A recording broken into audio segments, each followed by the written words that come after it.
একটু দাঁড়ান, আপনি কি আত্মবিশ্বাসী নাকি অহংকারী একজন মানুষ? আজকের এই ভিডিওতে রয়েছে একটি সাইকোলজিক্যাল টেস্ট। এই টেস্টে অংশগ্রহণ করার মাধ্যমে আপনি জানতে পারবেন যে আপনি কি আত্মবিশ্বাসী নাকি অহংকারী। আত্মবিশ্বাসের অভাবে আমরা অনেক জায়গায় পিছিয়ে যাই, আবার অহংকার হচ্ছে পতনের মূল। অহংকারের কারণে আমরা ধ্বংস হয়ে যাই। তাই আমাদের ভেতর আত্মবিশ্বাস বেশি থাকা এবং অহংকার কম থাকা অত্যন্ত জরুরি। আবার অতিরিক্ত আত্মবিশ্বাসের কারণে আমরা সহজ কাজগুলোতেও ভুল করে ফেলি। আজকের এই সাইকোলজিক্যাল টেস্টের মাধ্যমে আপনি জানতে পারবেন যে আপনার ভেতর কতটুকু আত্মবিশ্বাস এবং আপনার ভেতর কতটুকু অহংকার রয়েছে। আজকের এই টেস্টটি নিজের সম্পর্কে জানার জন্য এবং সেই অনুযায়ী নিজেকে বদলানোর জন্য খুবই মূল্যবান একটি টেস্ট। এই টেস্টটিতে আমি আপনাকে সহজ 10টি প্রশ্ন করব। প্রতিটি প্রশ্নের জন্য থাকবে 4টি করে অপশন। পছন্দের অপশনটি সিলেক্ট করার জন্য আপনার হাতে থাকবে 5 সেকেন্ড সময় এবং আপনার সিলেক্ট করা অপশনটির জন্য আপনি পাবেন নির্দিষ্ট কিছু পয়েন্ট। এভাবে সবগুলো প্রশ্ন শেষে আপনার মোট পয়েন্ট অনুযায়ী বলে দেয়া হবে আপনার ভেতর কতটুকু আত্মবিশ্বাস এবং কতটুকু অহংকার রয়েছে। চলুন শুরু করা যাক। প্রথম প্রশ্ন, নিচে দেওয়া কোন ব্যাপারটা আপনার ব্যক্তিত্বের সাথে সবচেয়ে বেশি মানায়? অপশন এ বন্ধুত্ব, অপশন বি ক্ষমতা অর্থাৎ পাওয়ার, অপশন সি সফলতা বা সাকসেস, নাকি অপশন ডি জনপ্রিয়তা।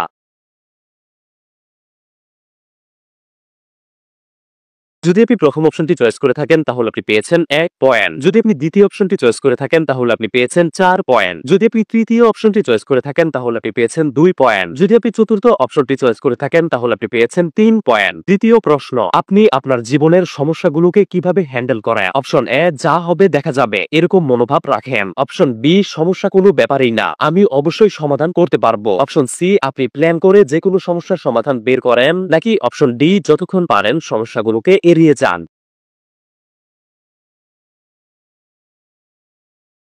যদি আপনি প্রথম অপশনটি চয়েস করে থাকেন তাহলে আপনি পেয়েছেন 3 পয়েন্ট। যদি আপনি দ্বিতীয় অপশনটি চয়েস করে থাকেন তাহলে আপনি পেয়েছেন 2 পয়েন্ট। যদি আপনি তৃতীয় অপশনটি চয়েস করে থাকেন তাহলে আপনি পেয়েছেন 1 পয়েন্ট। যদি আপনি চতুর্থ অপশনটি চয়েস করে থাকেন তাহলে আপনি পেয়েছেন 4 পয়েন্ট। আপনার পয়েন্টগুলো নোট করুন। তৃতীয় প্রশ্ন, আপনি কি কখনো কাউকে খুব খারাপভাবে অপমান করেছেন? অপশন এ কখনো কখনো, অপশন বি কখনোই না, অপশন সি এরকম ভাবে অপমান করতে মজা লাগে, নাকি অপশন ডি প্রায়ই মানুষকে অপমান করেন।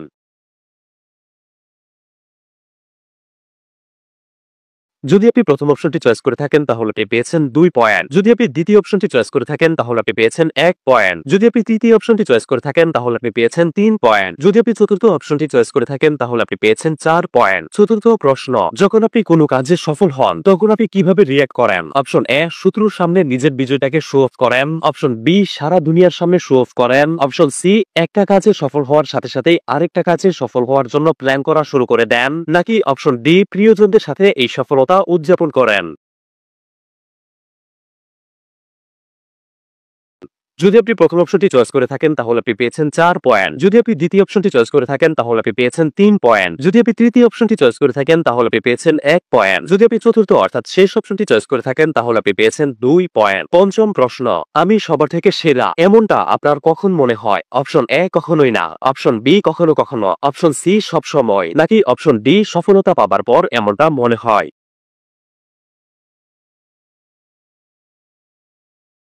যদি আপনি প্রথম অপশনটি চয়েস করে থাকেন তাহলে আপনি পেয়েছেন 1 পয়েন্ট। যদি আপনি দ্বিতীয় অপশনটি চয়েস করে থাকেন তাহলে আপনি পেয়েছেন 2 পয়েন্ট। যদি আপনি তৃতীয় অপশনটি চয়েস করে থাকেন তাহলে আপনি পেয়েছেন 4 পয়েন্ট। যদি আপনি চতুর্থ অপশনটি চয়েস করে থাকেন তাহলে আপনি পেয়েছেন 3 পয়েন্ট। ষষ্ঠ প্রশ্ন, নতুন কিছু শেখার সময় আপনার কেমন অনুভব হয়? অপশন এ আপনার নতুন কিছু শেখার প্রয়োজনই নেই, অপশন বি নতুন কিছু শিখতে আপনার খুব ভালো লাগে, অপশন সি একদম ভালো লাগে না, নাকি অপশন ডি আপনি সেটি শিখেন যে বিষয়ে আপনার ইন্টারেস্ট রয়েছে। যদি আপনি প্রথম অপশনটি চয়েস করে থাকেন তাহলে আপনি পেয়েছেন 4 পয়েন্ট। যদি আপনি দ্বিতীয় অপশনটি চয়েস করে থাকেন তাহলে আপনি পেয়েছেন 1 পয়েন্ট। যদি আপনি তৃতীয় অপশনটি চয়েস করে থাকেন তাহলে আপনি পেয়েছেন 3 পয়েন্ট। যদি আপনি চতুর্থ অপশনটি চয়েস করে থাকেন তাহলে আপনি পেয়েছেন 2 পয়েন্ট। সপ্তম প্রশ্ন, অন্যরা কোনো মতামত দিলে আপনার কেমন রিঅ্যাকশন হয়? অপশন এ অন্যের মতামত মনোযোগ দিয়ে শুনেন এবং তা মেনে নেন, অপশন বি অন্যের মতামত পাত্তা দেন না, অপশন সি অন্যের মতামত নিয়ে অতিরিক্ত চিন্তা ভাবনা করেন, নাকি অপশন ডি অন্যের মতামত শুনেন ঠিকই কিন্তু আপনি সেটাই করেন যেটা আপনার ইচ্ছা।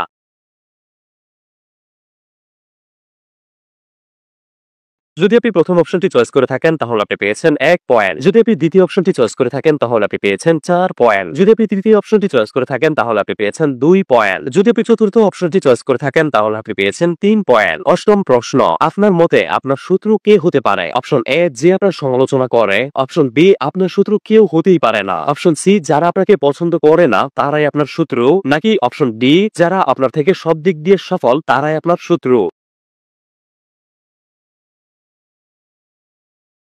যদি আপনি প্রথম অপশনটি চয়েস করে থাকেন তাহলে আপনি পেয়েছেন 4 পয়েন্ট। যদি আপনি দ্বিতীয় অপশনটি চয়েস করে থাকেন তাহলে আপনি পেয়েছেন 1 পয়েন্ট। যদি আপনি তৃতীয় অপশনটি চয়েস করে থাকেন তাহলে আপনি পেয়েছেন 2 পয়েন্ট। যদি আপনি চতুর্থ অপশনটি চয়েস করে থাকেন তাহলে আপনি পেয়েছেন 3 পয়েন্ট। নবম প্রশ্ন, কেউ যদি আপনার ভুলগুলো ধরিয়ে দেয় তাহলে আপনি কিভাবে রিঅ্যাক্ট করেন? অপশন এ, মনোযোগ দিয়ে শুনেন এবং ভুলগুলো শুধরানোর চেষ্টা করেন। অপশন বি, কেউ আপনার ভুল ধরিয়ে দেওয়ার সাহসই করে না। অপশন সি, কেউ ভুল ধরিয়ে দিলে প্রচন্ড রেগে যান। নাকি অপশন ডি, আপনি কখনোই আপনার ভুল সম্পর্কে অন্যদের থেকে শুনতে চান না।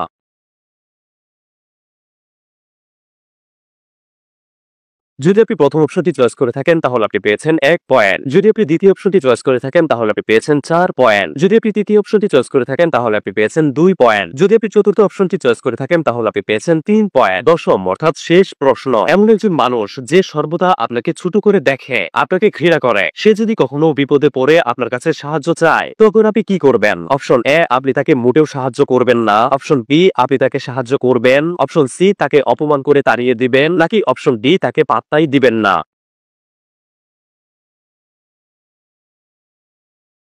যদি আপনি প্রথম অপশনটি চয়েস করে থাকেন তাহলে আপনি পেয়েছেন 2 পয়েন্ট। যদি আপনি দ্বিতীয় অপশনটি চয়েস করে থাকেন তাহলে আপনি পেয়েছেন 1 পয়েন্ট। যদি আপনি তৃতীয় অপশনটি চয়েস করে থাকেন তাহলে আপনি পেয়েছেন 4 পয়েন্ট। যদি আপনি চতুর্থ অপশনটি চয়েস করে থাকেন তাহলে আপনি পেয়েছেন 3 পয়েন্ট। সবগুলো প্রশ্ন শেষ হলো। সবগুলো প্রশ্নের উত্তর থেকে পাওয়া আপনার পয়েন্টগুলো একসাথে যোগ করুন এবং আপনার মুড স্কোর কত হয়েছে মনে রাখুন। চলুন এখন জেনে নেই যে আপনার মুড পয়েন্ট অনুযায়ী আপনার ভেতর কতটুকু আত্মবিশ্বাস এবং কতটুকু অহংকার রয়েছে। আপনার মুড পয়েন্ট যদি হয় 10 থেকে 16 এর ভেতরে, তবে এর অর্থ হচ্ছে আপনার ভেতর তেমন আত্মবিশ্বাস নেই। হঠাৎ করে যদি আপনাকে অনেক মানুষের সামনে দাঁড় করিয়ে দেয়া হয় তবে আপনি একটা কথাও বলতে পারবেন না। পাবলিকের সামনে কথা বলা আপনার জন্য প্রায় অসম্ভব একটি ব্যাপার। আপনি সাধারণত কিছু মানুষের সামনে একটি টিম হিসেবে কাজ করতে পারেন ভালোভাবেই, তবে যখন কোনো সিরিয়াস ডিসিশন আপনাকে নিতে হয় তখন আপনি ঘাবড়ে যান। আপনি কোনো টিমের লিডার হওয়ার জন্য প্রস্তুত নন। আপনার মুড পয়েন্ট যদি হয় 17 থেকে 25 এর মধ্যে, তবে আপনি একজন আত্মবিশ্বাসী মানুষ, অর্থাৎ আপনার চেহারা এবং চালচলনে সর্বদা আত্মবিশ্বাসের ঝলক থাকে। খুব বেশি সমস্যাজনক পরিস্থিতিতে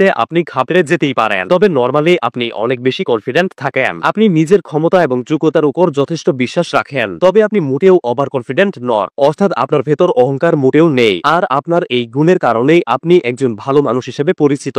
মানুষ আপনার সাথে কথা বলতে পছন্দ করে, কেননা আত্মবিশ্বাসী হওয়ার পাশাপাশি আপনি একজন নম্র ও ভদ্র মানুষ। তবে আপনার এই কোমল হৃদয়ের কারণে অনেক সময় আপনার ক্ষতি হয়ে যায়, কারণ মানুষ আপনার থেকে ফায়দা লুটে। তাই আপনার উচিত আরেকটু প্র্যাকটিক্যাল হওয়া, আরেকটু চালাক চতুর হওয়া।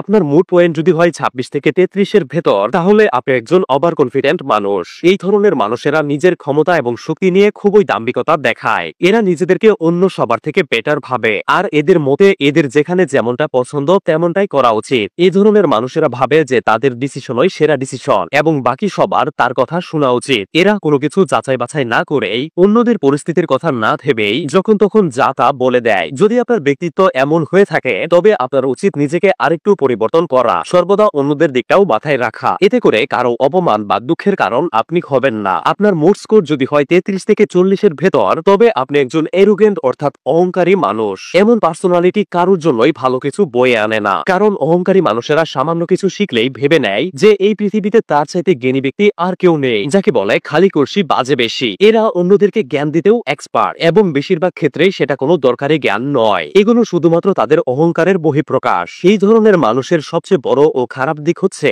এরা সবকিছুতেই অন্যদের সাথে তুলনা করে এবং সুযোগ পেলেই অন্যদেরকে ছোট করে। দাম্ভিকতা ও অহংকারিতার কারণে এরা নিজেদের কমন সেন্স পর্যন্ত হারিয়ে ফেলে এবং এই ধরনের মানুষেরা নিজের দোষ কখনোই স্বীকার করতে চায় না। উল্টো এরা নিজের ভুলের জন্য অন্যদেরকে দায়ী করে। এই ব্যক্তিত্ব ধ্বংস ছাড়া কিছুই বয়ে আনে না। তাই আপনি যদি এই ব্যক্তিত্বের হয়ে থাকেন তাহলে নিজেকে পরিবর্তন করার চেষ্টা করুন। তো আপনার কত পয়েন্ট এবং আপনি কোন ক্যাটাগরিতে পড়েছেন অবশ্যই কমেন্ট করে জানাবেন। ভিডিওটি ভালো লাগলে অবশ্যই একটি লাইক দিতে পারেন। আপনার বন্ধুদের সাথে ভিডিওটি শেয়ার করে জেনে নিন যে তারা কতটা আত্মবিশ্বাসী বা অহংকারী। এরকম প্রয়োজনীয় ভিডিওগুলো মিস না করতে অবশ্যই পেজটি ফলো করে রাখতে পারেন। আপনাকে অসংখ্য ধন্যবাদ।